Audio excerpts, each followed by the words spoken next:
போட்டு விட்ட ரிங்க தான் அவன் போட்டுருக்கான். இவளும் அந்த ரிங்கை இன்னமும் மறக்காமல் போட்டுட்டு தான் இருக்கா. பண்ணலாமான்னு கேட்கும்போது, இல்லை நிறைய பேர் இருக்காங்க, இது ஒரு லாங் மீட்டிங்காக இருக்கும், நிறைய மனசுக்கு அந்த மாதிரி தோணுதா என்ன அப்படின்னு கேட்டாங்க. கல்யாண் சொல்கிறாரு, அட்மிட் பண்ணிடுவேன் பார்த்துக்கோ அப்படின்னு இவங்க மிரட்டிட்டு இருந்தாங்க. நீ சிங்கிளாக உன்னை விட்டுட்டு போகிறேன், நாங்கள் வரும்போது நீ அவள் கூட கமிட்டாக இருக்கணும், புரியுதா, அவளை கல்யாணத்துக்கு நீ சம்மதிக்க வச்சுருக்கணும் அப்படின்னு சொல்லி ஜானோட ஃபோனை வாங்கி அவங்க அம்மா ஸ்விட்ச் ஆஃப் பண்ணிட்டாங்க.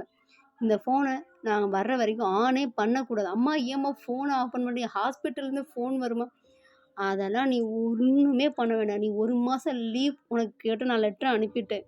அம்மா ஏன் ஹாஸ்பிட்டல், எனக்கே ஏம்மா லீவ் வெட்டுறீங்க, உங்கள் அப்பா தானே, உங்கள் அப்பாட்ட அனுப்பிட்டேன் அப்படின்னு அவங்க அம்மா வேற சொன்னாங்க.